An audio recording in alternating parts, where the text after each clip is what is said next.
मेरे भैया द्वापर का अंतिम क्षण था और कलयुग आने वाला था। महाराज परीक्षित को राजा बनाया है। बनाने के बाद में पांडव चले हैं, हिमालय में पहुंचे हैं। मेरे भैया पांचों पांडव, मैया कुंती और महाराज द्रौपदी ये हिमालय में गले हैं। जाके बताया जाता है महाराज धर्मराज बचे हैं, धर्मराज युधिष्ठिर बचे हैं, बाकी के ये जो पांडवा थे वो सब गल गए।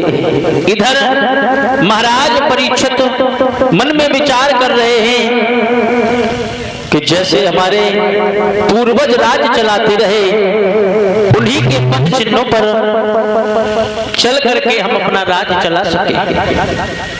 समय धीरे धीरे व्यतीत होता चला गया। एक दिन महाराज परीक्षित ने मन में विचार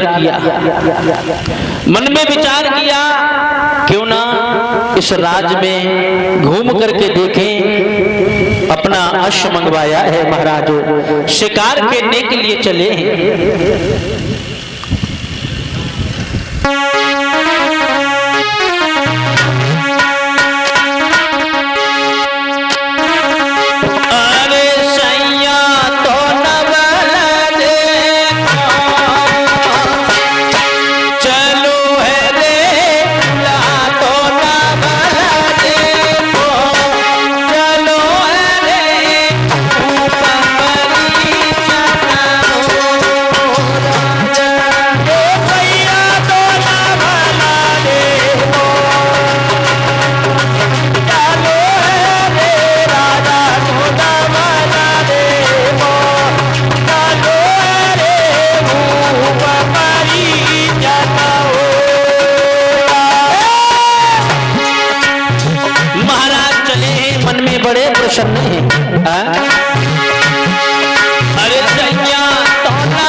प्रसन्न है।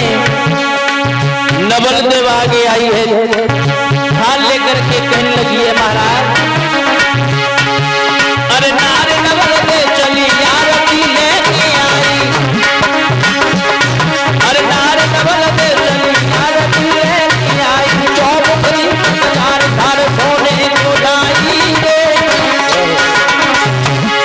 अरे नारे नवल दे चली आरती लेके आई, चौबंदी चार धार सोने को लाई दे, चल आरती तैयारी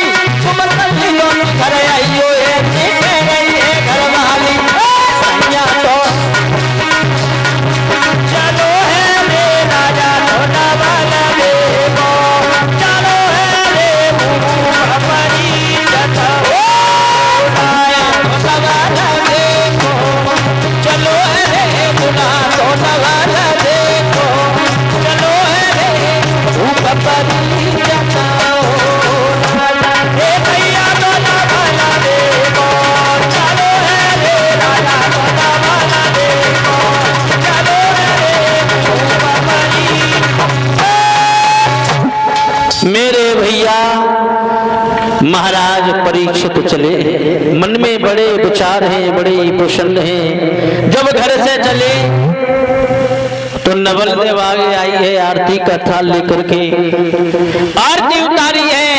कहने लगी महाराज जल्दी जाना और जल्दी लौट करके आना।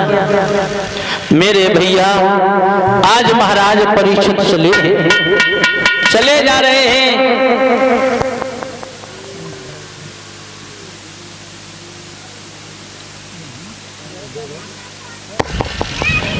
मेरे भैया महाराज परीक्षित चले जा रहे हैं, बड़े ही प्रसन्न हैं।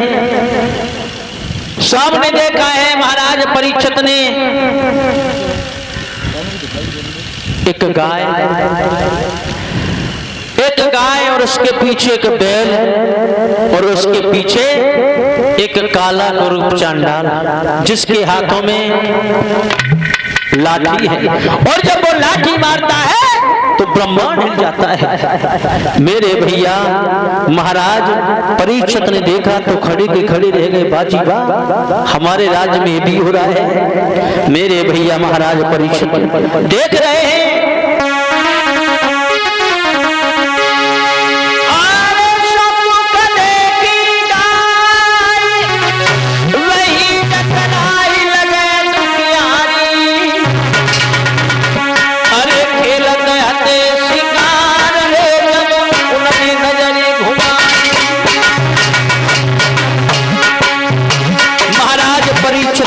खड़े रह गए। उन्होंने कहा बाजी बा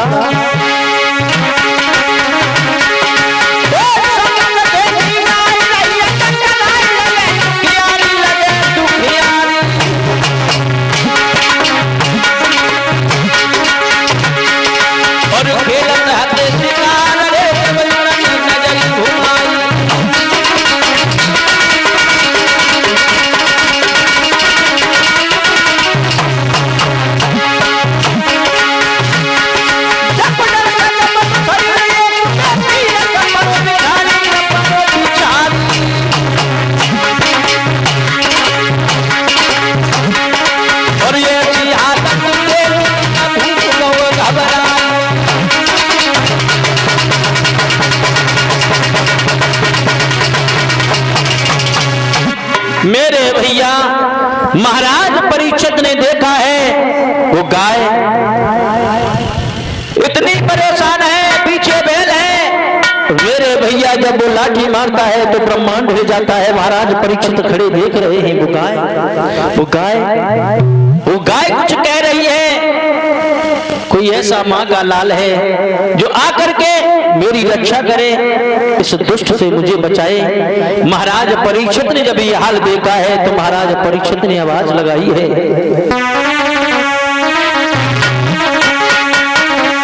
अरे नहीं है रुधन मचाई, अरे वाह दुखियारी गैया।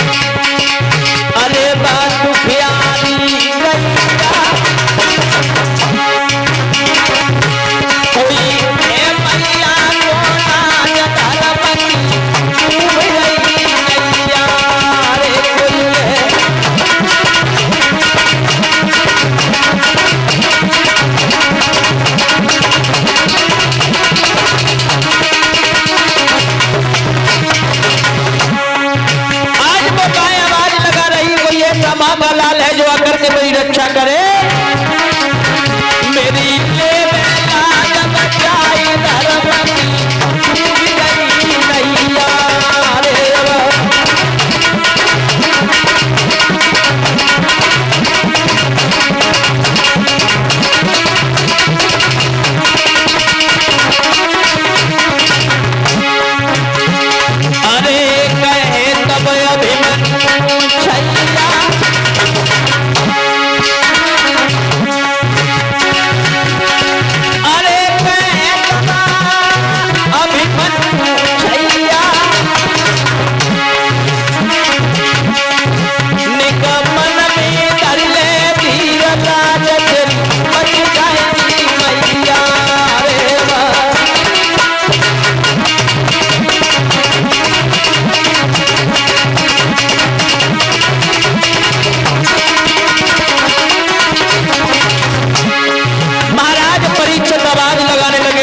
चिंता न करो।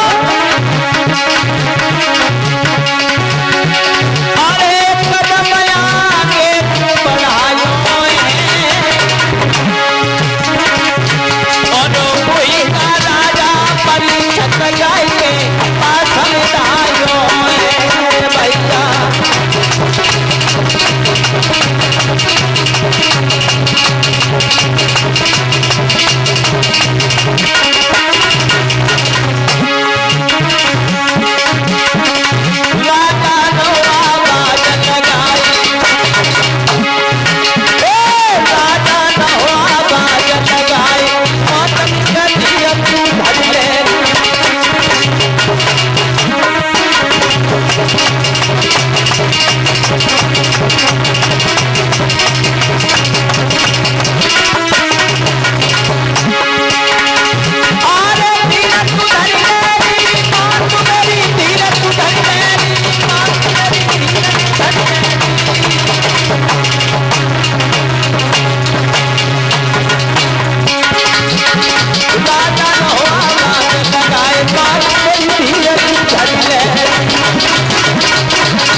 मेरे भैया महाराज परीक्षित ने आवाज लगाई है कि हे मां आप चिंता न करो,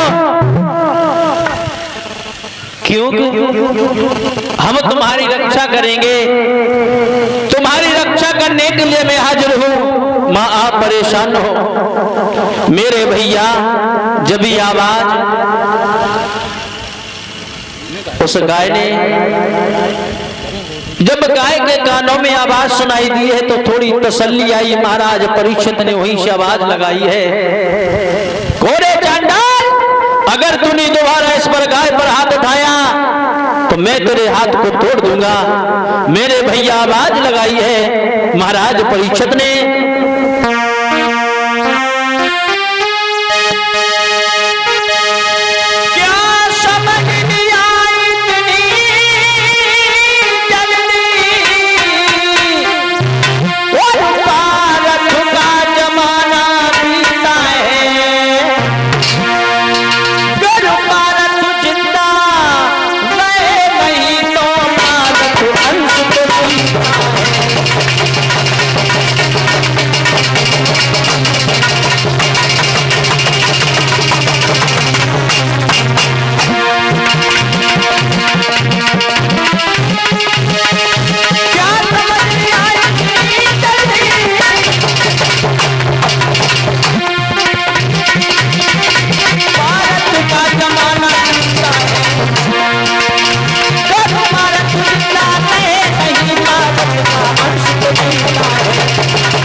मेरे भैया महाराज परीक्षित ने आवाज लगाई है, कोरे चांडाल अगर तूने दोबारा इस गाय पर हाथ उठाया तो मैं तेरे उसी हाथ को तोड़ दूंगा। तुझे पता नहीं है अगर पारथ जिंदा नहीं रहे तो उनका भी अंश तो जीता है, तेरी इतनी हिम्मत। मेरे भैया महाराज परीक्षित आगे पहुंचे और पहुंचने के बाद आज उस गाय उस बैल को तसल्ली हो गई। सूत जी कहते हैं सोन का दृश्यो जो गाय वो गाय नहीं थी, वो पृथ्वी थी, और जो बैल था वो धर्म था। मेरे भैया महाराज परीक्षित आगे पहुंचे हैं, धर्मराज आगे बढ़े हैं। महाराज परीक्षित को धर्मराज समझा रहे हैं। कलयुग आगे बढ़ा है। कलयुग कहने लगा महाराज एक चीज हमें बताओ, आपने इनकी बात सुन ली, लेकिन ऐसा संसार में कोई प्राणी नहीं हुआ है कि जिसके अंदर सारे गुण ही गुण हो, अवगुण एक भी न हो, और ऐसा भी कोई व्यक्ति नहीं है जिसके अंदर सारे अवगुण और गुण कोई न हो। महाराज जिस व्यक्ति में हजारों गुण होंगे, परीक्षित महाराज, तो एक न एक उसमें अवगुण अवश्य निकलेगा। महाराज परीक्षित ने कहा, कलयुग तुम बहुत प्रशंसा कर रहे हो, तो तुम अपनी बात सुनाओ, तुम्हारे अंदर क्या क्या खूबियां हैं? तुम कह रहे हो हमारे अंदर सारे अवगुण नहीं है। मेरे भैया महाराज कलयुग से जब कहा है तो कलयुग बोला है, हे राजा परीक्षित, हमारे अंदर गुण सुनो। सबसे बड़ी बात तो यह है कि हमारे जो पहले के जो भाई तीन थे, सतयुग की बात कर तो सतयुग में प्राणी की आयु 1 लाख वर्ष हुआ करती थी। 1 लाख वर्ष, 10,000 वर्ष तक तपस्या की, और मन में कहीं गलत विचार आ गए तो मनसा पाप लग जाता था, सारी तपस्या बेकार चली जाती थी। हमारे राज्य में वो नहीं है, हमारे समय में वो नहीं है। थोड़ा सा समय निकाल के हमारे समय में अगर नाम ले लिया जाए तो भव से पार हो जाओगे। और कलयुग ने समझा करके कहा,